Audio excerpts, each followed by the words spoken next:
Have you ever wanted to put colors on a sketch that you like, but when it was time to paint, you didn't know where to start? I was there once, and every lesson on color theory that I could find only made this harder for me. So I want to show you how I beat that paralyzing feeling that helped me in my 15 years of illustration to finish hundreds of pieces. And it is a method that is really fast and really easy. So in this video, I'm going to show you how to pick the right colors so you can go from a sketch that you liked to a finished illustration. And this video is just an introduction to color.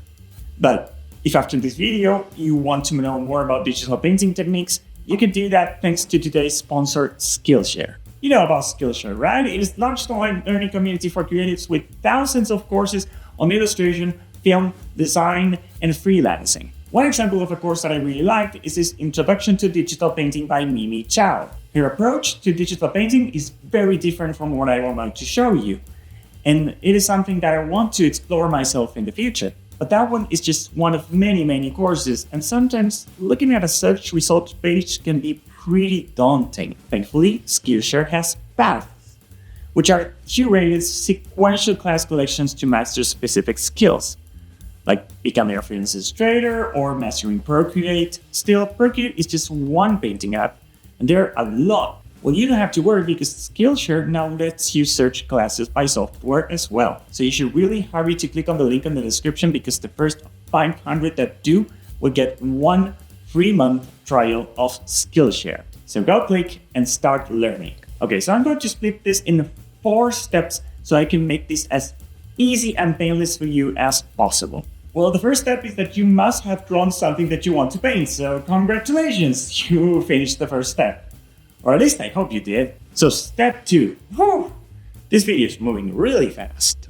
I'm kidding, of course, and I hope you really do have a sketch that you like so you can paint along with me as I do this. And if you have a sketch ready, hear me out because I need you to pay a lot of attention right now. Because I don't know if you know this, but most of the problems that you have when painting something are mistakes that you made at the beginning of the painting, not in the end. So we're going to solve them right away. So here are the 2 main problems that you will have. The first one, there is no color hierarchy. That means that every color is just as bright and saturated as the next, and they are all fighting. The second problem is that there is no contrast. And while low contrast can be a stylistic choice for some artists, normally you want some clear differentiations between when one color ends and one begins. And contrasts helps a lot with that. So now, the first thing that we need to do is choose a palette. But how? Well, if you want, you can use reference. There's no such thing as stealing or cheating in art.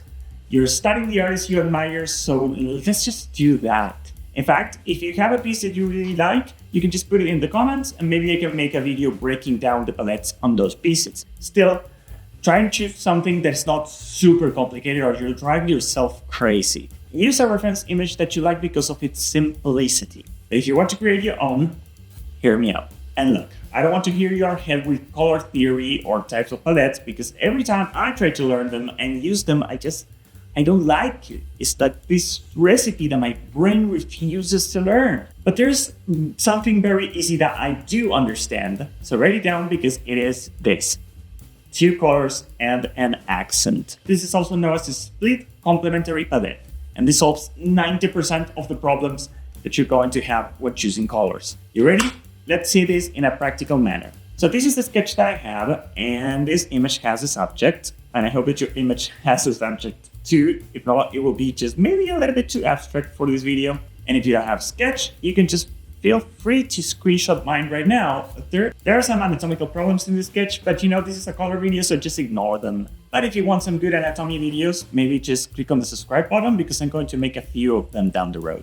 Now, first I'm going to choose an accent color. I see the sketch and I know exactly what the focal point is. This is where I want my color to be the strongest because this is where I want your eye to look at. In this case, I'm just going to go with red because this is just some really good example. Now, I have the accent color. Now I need to pick 2 other colors. Can they be any color? Yes, they pretty much can. What matters is not the color itself, but the saturation. Since the accent is the important one, you want the other colors to be a little bit more muted.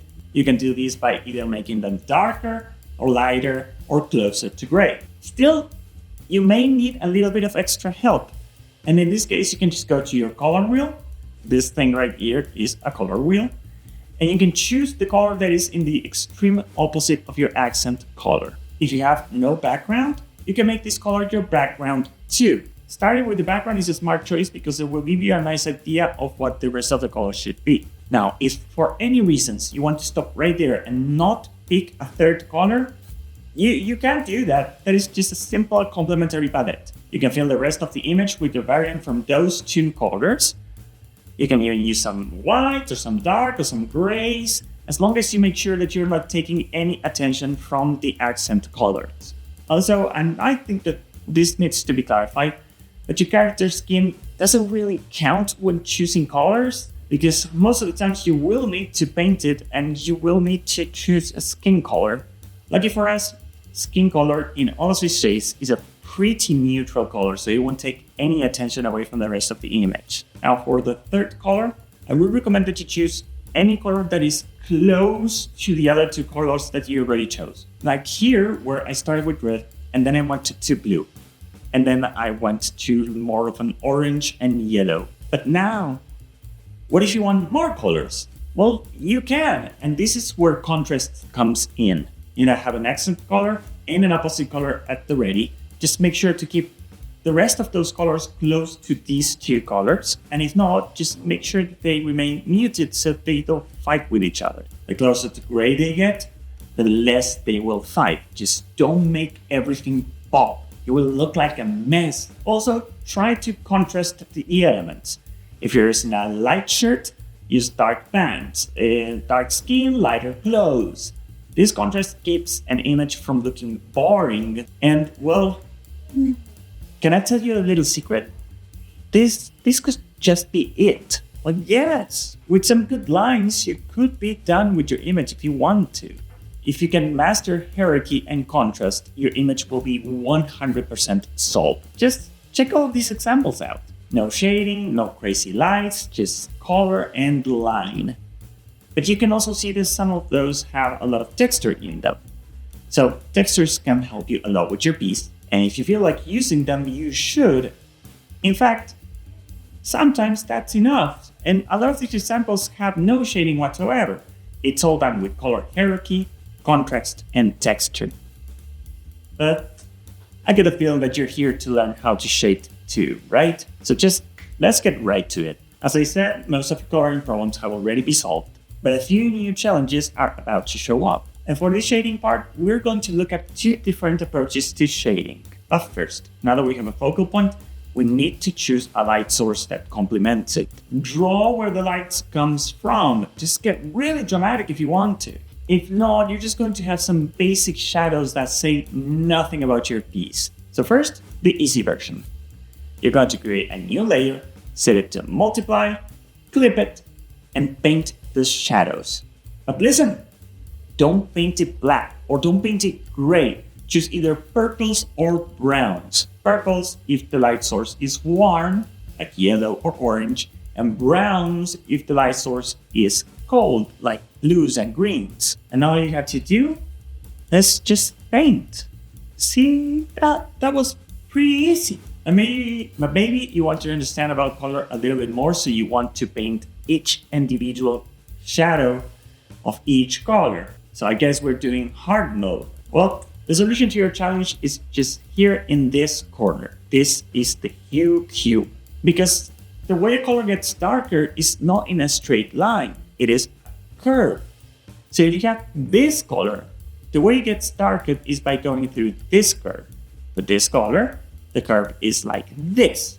That's because as the color gets darker, first it gains a little bit more saturation, but as it gets closer to black, it loses it. That curve follows that process. So when choosing the shadow of each color, remember to follow that curve. And also remember to try to respect the value of each color. That means how light or how dark it is. So don't making the shadow of a white shirt be darker than the shadow of your skin. Darker colors get darker shadows.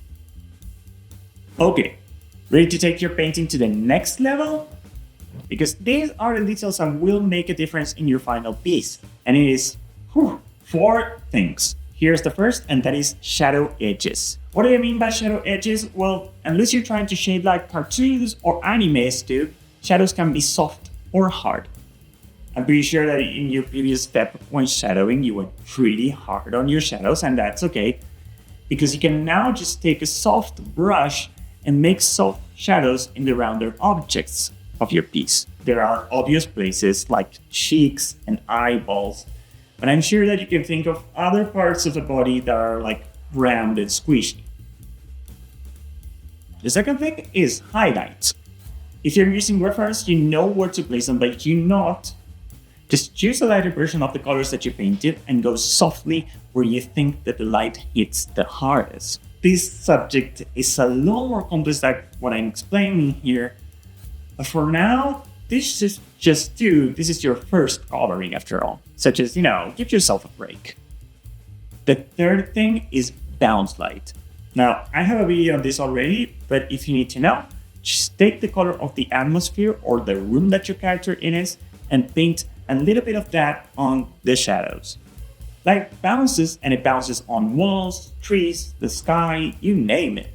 So just use that color on your character's shadows so it blends better with the environment. Unless you are in total dark, shadows are just weaker light that bounce from somewhere else.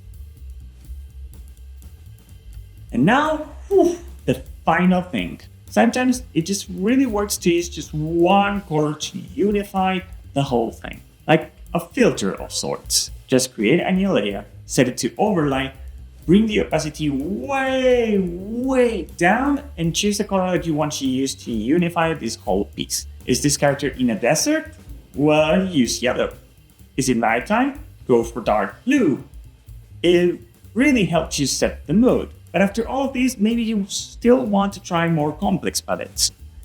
And there are a few key things that you should know that if you don't understand, you won't be able to create the palettes that you are looking for. So watch this video right here and start working on the next step of your coloring journey.